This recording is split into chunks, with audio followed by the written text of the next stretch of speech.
Hello guys, hello and welcome back to the channel. I just did a video where I talked about I just played the video where Davido's father was addressing Nigerians on Davido's DNA saga between Davido and the teenager called Anu and her mother and the whole family and everything we have been seeing on the social media space. So, what was Davido's father's core message? This video is all about me analyzing the message from Davido's father. Okay, so first things first, his core message, it wasn't, he said, what I heard from that core message is that this is not emotional, this is science. So he keeps returning to one anchor point, and that anchor point was DNA. That man repeatedly says, I will only rely on science. He frames the result as not our opinion, but as the objective truth. Now, that man mentions multiple tests: 3 for Davido, 3 for the nephew, 1 allegedly contaminated. Okay, he emphasizes consistency of Davido's DNA profile across the test, even referencing a different DNA test for a child's passport process as, what was the credibility booster. Okay, and then what does that mean? What does that tell me? That tells me that he's trying to end the saga by removing it from the gossip space and placing it in the court of fact space. So he is positioning himself as the reasonable father who would accept the child if the DNA is true. Now, this is a key emotional tactics. It says, I have 14 grandchildren. What is one more? If she is my granddaughter, I will gladly accept her. He went further to say that he even offered support. He offered hotel stays, he offered confirmatory tests and all of that. That man went over and above. And I translate it as him saying, hey, we are not wicked. We are not denying a child. We are only refusing a lie. And this is strategic because it blocks the usual public narrative of a rich man abandoning poor woman and child, that kind of narrative. So, Davido's father is trying to flip it to, hey, listen, we tried to help, but we won't be manipulated even while we are helping. Okay? The villain he names in this situation is not the child's mother. It's not even the child's grandmother. It is the handler, Kemi Olunloyo, allegedly. So a massive part of his stake is that he is not even family versus family. He makes it family versus chaos agent. This man is accusing Kemi Olunloyo of being constantly negative about Davido, allegedly controlling accounts and impersonating a minor. If that allegation is true, then that woman has a problem. Because in my opinion, that is using the little girl to make money. And that is the reason the saga is resurfacing again and again almost every year, according to what he said. So what is my translation? He's trying to delegitimize the entire story by accounting the credibility of the woman, that's Kemi Olunloyo, that he alleges is trying to bring back this case to the public eye. Okay? And this is where people would really polarize hard, because once you start calling someone crazy, once you start calling someone a lunatic, your audience will split to one side. We say he's protecting his family. Another side is saying, we say he's bullying a woman and dodging accountability. Okay? And again, what I see from that video is that he is also quietly building a paper trail defense. Notice how he keeps referencing documents, DHL package from 2014, birth certificate details that look suspicious to him, letters allegedly from the grandmother, DNA result pages. He shows everything, but says you can't copy the DNA profile, which we all understand. He also talks about the scholarship award letter, school enrollment information. He says he has text message receipts, he has dates, he has mentioned all the different dates. Now, that tells me that that man, Davido's father, Deji Adeleke, is not speaking like a random angry father. He's speaking like somebody that is preparing. He's preparing for legal protection. That man wants to protect his reputational image. What I see here is I will stand and I will protect not only my child, I will protect the Adeleke reputation. I will protect our record. And he is saying, I have receipts. We have process and we have proof. That is what I see that man doing in that video. He is also he one of his strongest persuasive moves in that video is that he said he still helped even though the DNA was negative. And I like that. If that is true, that's fine. That shows me that these people have some form of empathy. And now this one is the most interesting part. The part where he claims he supported the child indirectly through the aunt. He paid school fees. He sent Upkeep money at some point. He offered the mother of the child education in his university plus work study program. Haba. That man went really over and above. And that just tells me, if all this is true, that tells me the kind of man that this man is. He's like, I don't want to see a child suffer. As much as I don't want to see the child suffer, I also don't want to see the mother suffer. I want to put the mother in a situation where she's able to fend for herself. And that is so beautiful. You offering the mother education in your own university and even putting her through a work study program, that's beautiful. And he went further to say that he stopped support after the alleged continued pressure and behavior from the child's grandmother.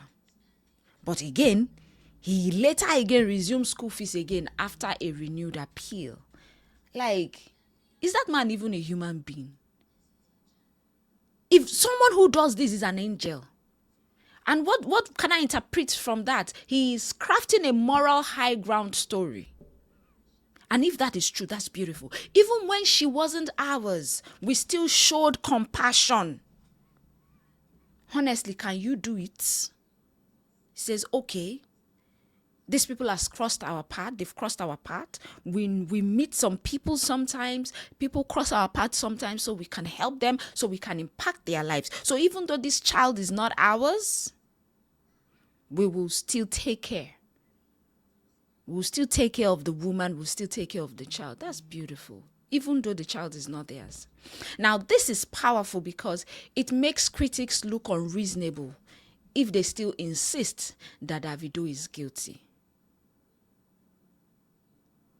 Now, where his story is strong versus where people will poke holes is that repeating the DNA argument, which is hard for the public to argue with, claiming that, him claiming that he has done multiple tests, emphasizing the willingness to accept the child if proven, okay, providing a timeline from 2014, it all makes it feel kind of documented, if you ask me. Like, okay, I've been waiting for a time like this, if you ask me, okay? Now, what people will question is that, okay, we hear you, Baba. We hear you. We see your humility, that you could even come down to this level. But people will ask questions. Number one question people will ask is, if the DNA is so conclusive, why is there still a public, why must you have a press conference now? Why not just release a verified redacted report through lawyers or through the lab directly. Why people will be asking questions. Why call someone a lunatic publicly? That doesn't that look like you are intimidating the woman? See, I'm just arguing for and against. Okay? Why was the mother supported and schooled if the family believed that it was false? Was it compassion or was it hush mode? So these are questions. Another question people will ask is, if a minor is involved, is a public press conference ethical? Now, my translation of all of that is, if he is right on DNA, his delivery style invites backlash. In my opinion, some people might not give him backlash and all of that. But in my opinion, and what I see here is this wasn't just Davido is not the father. It was stop dragging the Adeleke name every year. Stop using our access and our wealth as a storyline. That is what the whole video said to me. Stop weaponizing a child for social media warfare. That man spoke like a man defending his son. Not only defending his son, defending his family legacy, defending his own public identity as a philanthropist. Okay? And with all that being said, there are a lot of things we can take from all of this. Okay? And the question we still keep asking is, who is lying? Who is lying and who is telling the truth? Because in this world, with cases, I have come to learn that you don't just take things hook, line, and sinker. When a child becomes a public prop, everybody loses. Even the winner loses because the child grows up with a digital scar. A scar that remains for a long time. And I want to say that DNA doesn't end the drama. DNA test, if you like, do all the tests. You see, with all the tests they've had, no drama has ended. The truth is, science can prove fact. It can heal shame, pride, or attention. Science can prove fact, but it cannot heal the shame. It cannot heal the pride, the egos that have been wounded, or whatever. Okay? And the most dangerous part is the proxy warfare. He claims that the mother's family cut ties with Kemi Olunloyo, yet the drama continued. That's a big modern lesson. That sometimes the loudest person in the story is not the most truthful, just the most strategic. So my summary on Davido's father's take on the whole situation is in one line. What he's saying is, we didn't reject a child, we rejected a narrative, and we have receipt. Now, I need everybody to just, I don't know what to say about this anymore. It's just interesting. Let me know what your thoughts are on all of this. This whole Davido's father's coming out. At some point when he was talking, I was like, Davido is a grown man. He has PR. Why are you coming out to talk? But I guess he had to come out to talk because he played a role in the whole situation. Apart from everything that I have said, for the man to even come out at all, I see humility there. I see someone that has tried. I want to take the fact that I want to believe what he has said. I want to take everything he has said, at the same time take it with a pinch of salt. Because you never know who is lying and who is telling the truth. Okay? He says that the family had cut ties with Kemi Olunloyo, that it is just Kemi Olunloyo that keeps bringing this thing up for clout.